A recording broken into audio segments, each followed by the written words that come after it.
grisly details.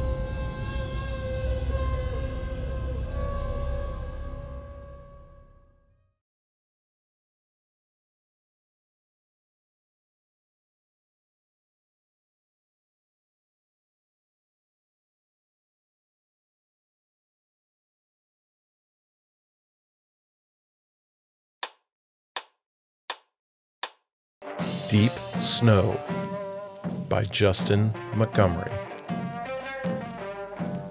Performed by Don Tackett.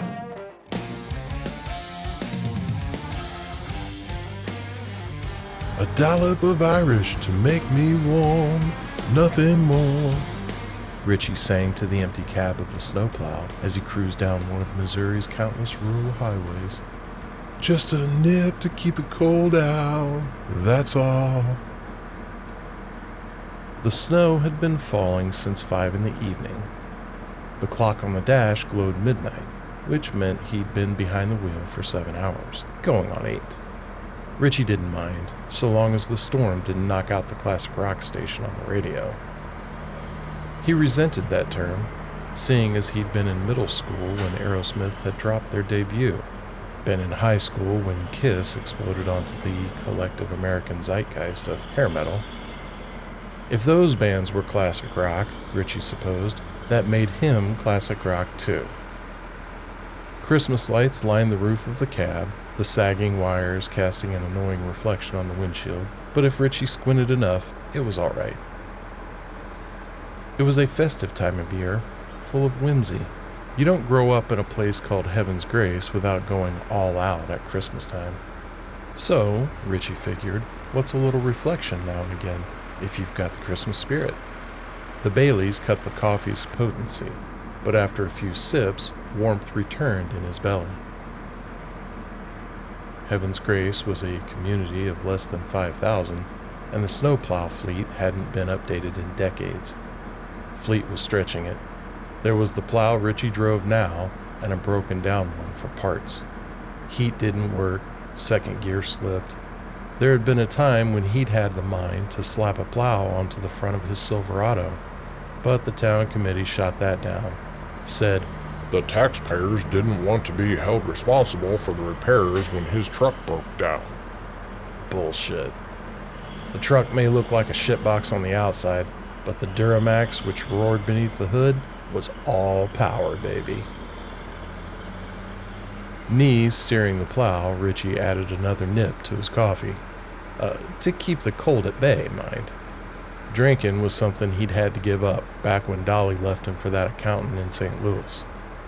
The bottle hadn't touched his lips since, and when he did partake in a bit of the devil's nectar, it was on the endless night behind the plow just to keep warm. It was a necessity, as required for on the job as hot hands or insulated gloves. Far as Richie was concerned, he was on the cusp of a decade of sobriety, and he took a drink to commemorate his commitment. Boston's foreplay Long Time eased into the cab, and Richie turned up the radio, sang along. Wasn't so bad, living in his hometown. Friends in high school had been eager to leave, eager to chase their fortune at a college or trade school in the cities by the rivers. They didn't understand the beauty of a small town life, of sticking around and making something of yourself, of where you grew up. But Richie did. He'd stayed put, worked hard, got himself a trailer by the woods, and look at him now, most important man come winter. Without him to clear the snow, no one would get to work. No one would get food on the table. People would starve, or, worse, fall onto welfare. He was keeping his town alive, keeping them off the government, damn it. And that was something to be proud of. Coffee spilled down his front, and Richie laughed. Funny how the cup was still full, despite how much he drank. The next highway over hadn't been touched. Snow lay pristine, glistening like a smooth sheet of buttercream icing on the frozen ground. Snow fell, harder now, and the windshield began to cloud despite the frantic effort of the small wipers. Another hour or two and it'd be impossible to see, and he'd have to pull over, wait it out. Richie engaged the plow and goosed the accelerator, careful to keep the truck steady. The plow hulked the road, but it wasn't one of the behemoths they had up at St. Chuck. After all, the city's coffers ran only so deep. The salt spitter kicked on and took care of what the plow missed. The spiked coffee made his mind funny, but he wasn't sure he was on Highway 15, one of the toughest old bastards to plow. Hairpin turns and run-down concrete made the line between asphalt and grass ambiguous. And if he let a tire off the road on one of those turns, he could careen into a ditch. Boston gave way to Queen, and Richie joined Freddie Mercury in the opening of Somebody to Love. Always thought it was a shame the bum rap that Freddie got. What a tragic way to go. He caught a movie about Freddie's life on HBO one night, and while he was unsure how much was real and how much was drama, it still hurt to see someone with such immense talent be destroyed by drugs and drink. Not only drug and drink, but repression of his sexuality. A shame all around. He was a good guy. But that's how it goes, isn't it? The good ones die young and the evil ones live until the end of time. Richie took a deep pull of what used to be coffee and sang along with the voice of a dead man, his soul a ghost trapped in the radio waves forevermore.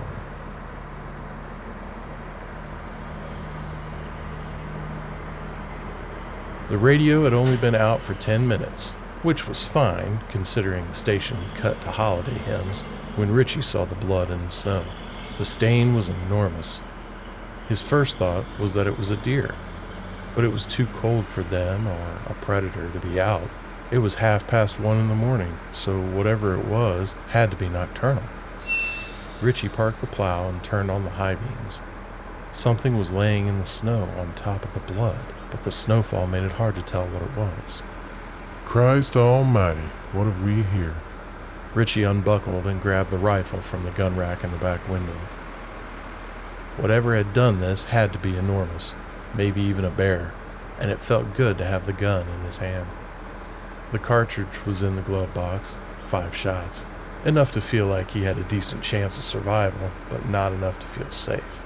Still, even a grizzly would surely stagger from a shot in the chest, and anything was better than going empty-handed.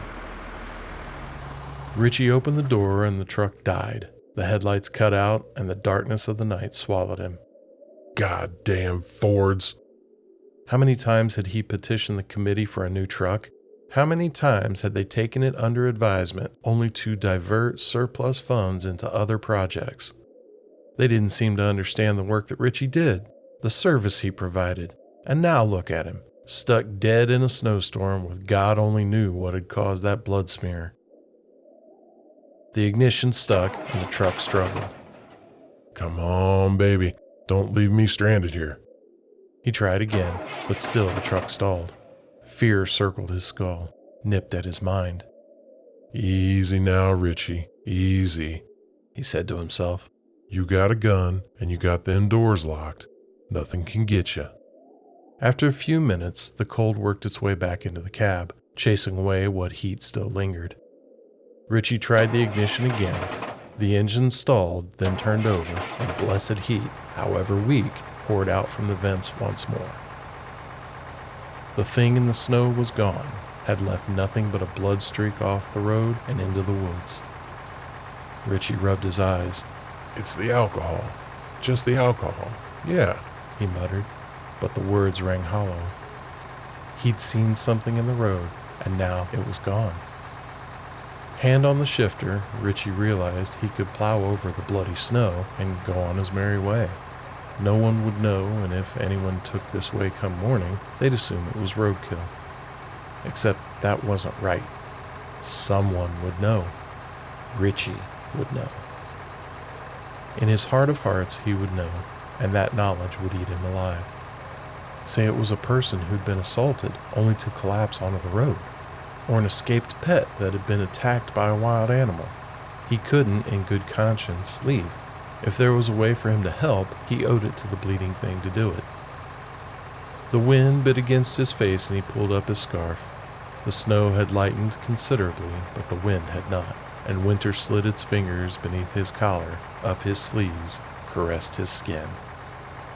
Richie shivered and coughed from the cold.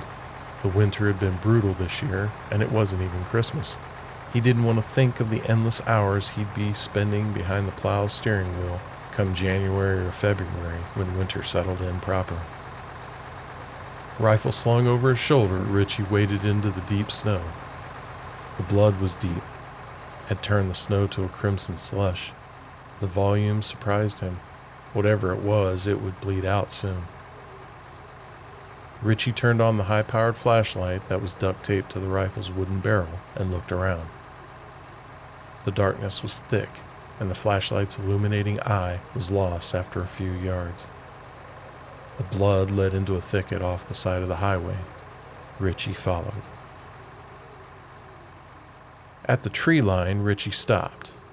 There was a noise, almost like, "Please, help," came a weak voice from the woods.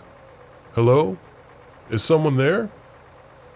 "Please, help," the voice repeated. "Stay where you are. I'm coming to help." Richie shuffled through the thick snow, stumbling over submerged roots. The voice had come from straight ahead. Vapor clouded his already blurred vision as he breathed, and his motor skills felt subdued. There was a sharpness of his senses beneath the alcohol-induced haze.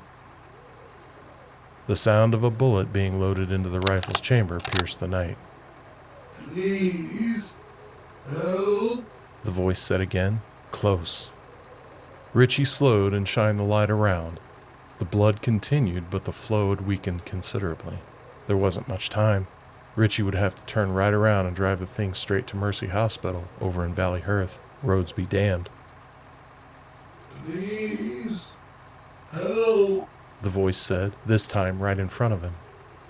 Richie shined the light at the tangled mess of bushes before him. What looked like a man lay in the bushes, torso in the snow, pale and wet with blood. It reached upward, its arms too long, its fingers too long. "Please, It croaked, the tendons in its neck straining as it spoke. help." Richie backed away. He was drunk, but he was sober enough to know that whatever this was, it wasn't human.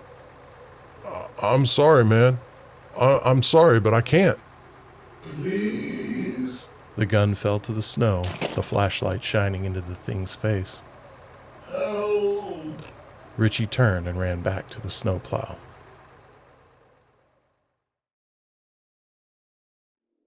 Richie fell into bed, exhausted, heart pounding. He'd stood in the living room with a beer and stared at the Christmas tree for a little while.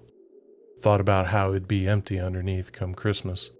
Had been every year since Dolly left. He wasn't able to have kids, so it was just he and the empty trailer watching A Charlie Brown Christmas. Except this year he couldn't even do that, since Apple bought the rights. The beer was warm, but he didn't consider it to be breaking his sobriety streak. You have to enjoy the alcohol for it to be a problem. No one enjoys a warm beer. He'd hoped that the tree would get his mind off things, but the creature's face was seared into his mind. The skin looked as if it were paper stretched over bone, but that wasn't the worst part. It was the eyes which bothered him. Horrible, cataract things, lolled in different directions. A spider crawled lazily along the ceiling. "It's okay, Rich. You're home. You left that thing well enough behind. You're safe."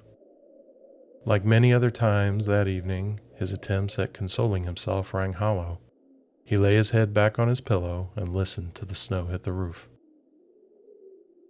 Sleep had approached, began its embrace, then fled when he heard a sound from the yard outside, the sound of something being dragged through the snow. "Probably a deer," Richie said and rolled over, brain fogged from the alcohol. Could have been a raccoon. He'd forgotten to leave his garbage at the curb last Thursday, and it overflowed in its corral. Typically, he'd get up to check, but he was afraid he'd pull back the blinds and find himself staring into the dead eyes of the creature from the woods. The yard fell silent, and Richie lay in bed, alert for any sound. And then, from the other end of the trailer, he heard it. "Please, help," The voice said from the kitchen. Something fell to the floor. It was coming toward him. Please. Help.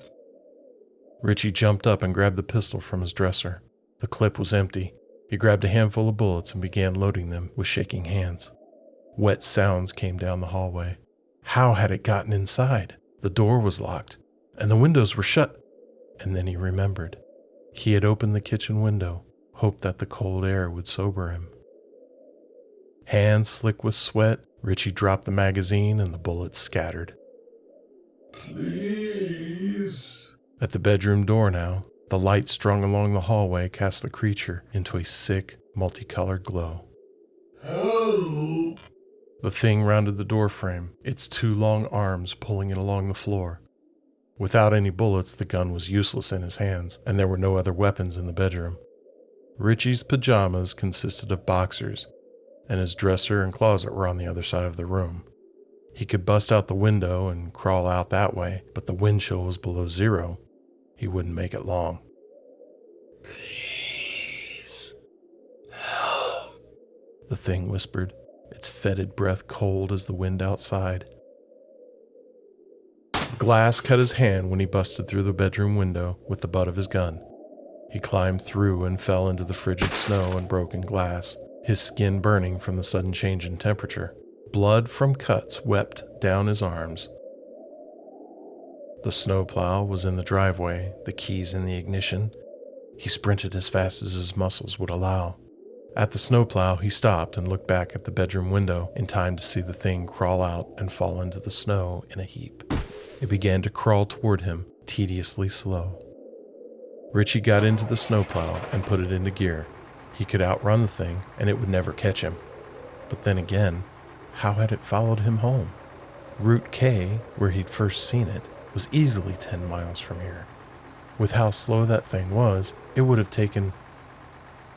Sobered by the cold, Richie waited until the creature was far enough from the house. The snowplow's blade banged against the driveway. No, running wouldn't work. It would follow him wherever he went. Richie took a deep breath, sighed, looked up at the festively lit ceiling. It was time to end it. The engine roared as Richie stomped the gas pedal.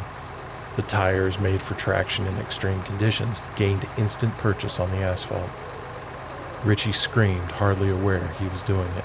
The truck rocked as the creature folded beneath the tires. Richie threw the truck into reverse and drove back over the thing. The plow blade folded the thing up, and he ran over it again, for good measure. It lay in a broken, bloody heap in the yard, bones jutting from its broken, pale skin. Blood oozed from 1,000 lesions. The eyes, however, remained whole, rolling in their sockets, yet staring directly at Richie.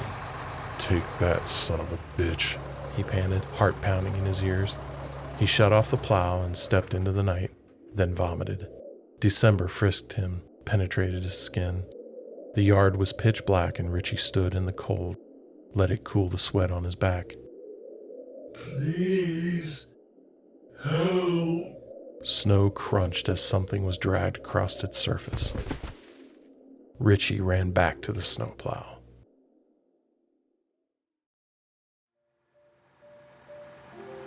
Isn't that Richie's plow?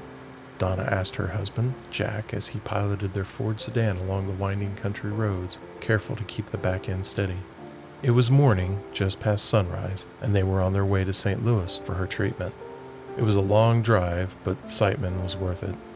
When it came to cancer, you wanted the best doctors you could get. Think so? Looks like he drove right off the road. Probably enjoying a bit of Irish coffee on the job again. Donna said, and Jack laughed. Always a booze hound, even in high school. It's no wonder he never made anything of himself. Maybe should we check on it? It's freezing. Donna rubbed her mittens together, smiled at the reindeer antlers and red noses on them. Might as well. Go on and give Siteman a call. Let him know the roads ain't plowed and we gotta take it slow. Jack got out of the car and walked over to where the snowplow was crashed into a ditch. The caution lights on top still flashed. Jack rounded the back of the plow and froze. The cab door was open. Blood soaked the driver's seat and led away into the woods. Please. Help. A voice from the woods called. It sounded like Richie, slurred and weak. Poor bastard must have lost control and busted his nose onto the steering wheel. But judging from the amount of blood, it could be worse. Much worse. Jack took a look at the busted, bloodied windshield, almost comical in the multicolored glow of the Christmas lights Richie had strung about the cab, and then he ran back to the car. It ain't looking good, Jack said to Donna, panting. The cold air tightened his airways. Richie's in the woods. Heard him calling for help. Jack grabbed a flashlight. I'm gonna go look. Be careful. Donna said. Always. I'll be back in a jiff. If the highways are clear, we may even still be on time. Jack smiled and jogged away through the snow and into the woods.